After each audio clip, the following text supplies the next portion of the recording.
Hi friends, me Vrushali the green leaf गार्डनमध्ये आपले स्वागत करत आहे। फ्रेंड्स, हे कुंडीत लावलेलं झाड दिसतंय ते वडाचं आहे। वड हे आपले राष्ट्रीय झाड आहे। वडाच्या झाडाचं वैशिष्ट्य म्हणजे त्याला भरपूर प्रमाणात एरियल रूट्स असतात। एरियल रूट्स म्हणजे पारंब्या। इथे बघा झाडाला भरपूर किती लांब अशा मोठ्या पारंब्या दिसत आहेत। एका वडाचं झाड आहे त्याची मुळं साधारणतः 200 ते 300 मीटरपर्यंत पसरून अगदी त्या भागामध्ये घनदाट असं वडाच्या झाडांचं जंगल तयार होतं। भारतामध्ये सुद्धा काही ठिकाणी अगदी 2-2 एकरपेक्षा सुद्धा जास्त अशा जमिनीवर हे वृक्ष पसरलेले आहेत।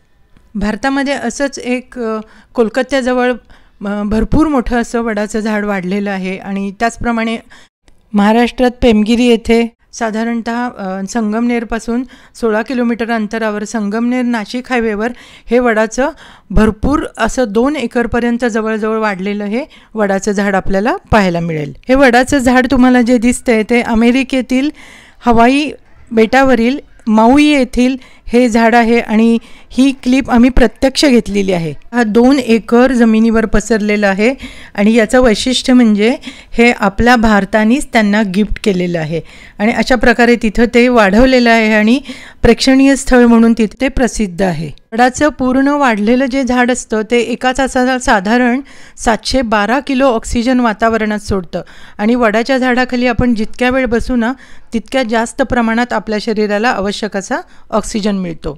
वडाची फांदी किंवा बी किंवा पारंबीमधून नवीन वटवृक्ष जन्माला येतो। वडाला आयुष्य खूप, एकदा लावलेलं वडाचं झाड 300-400 वर्षापेक्षा जास्त टिकतं आणि त्याचे आरोग्यदायी फायदेही खूप आहेत, म्हणून त्याला अक्षय वट असे म्हणतात आणि म्हणूनच स्त्रिया वटपौर्णिमेला वडाचे पूजन करतात। वडाच्या झाडाचे बरेच औषधी उपयोगसुद्धा आहेत। शरीरात कुठल्या भागामध्ये जर लचक भरली असेल तर याची पानं गरम करून दुखणाऱ्या भागावर लावतात।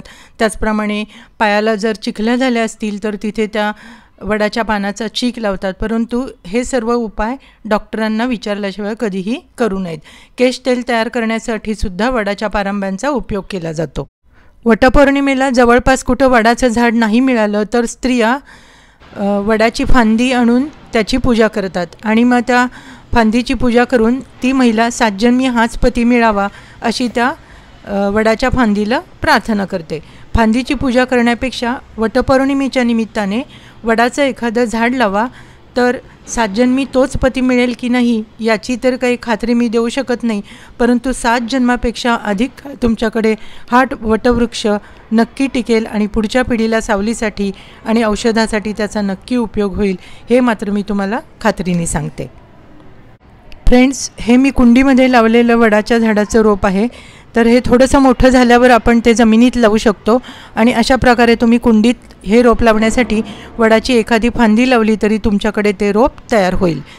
तुम्हाला जर हा व्हिडिओ आवडला असेल तर लाईक करा, शेअर करा आणि द ग्रीन लीफ गार्डन या आपल्या चॅनलला सबस्क्राईब करा आणि नोटिफिकेशन बेल प्रेस करायला विसरू नका, कारण त्यामुळे मी नवीन अपलोड केलेल्या व्हिडिओचे नोटिफिकेशन तुम्हाला लवकर मिळेल आणि व्हिडिओ लवकर पाहता येईल।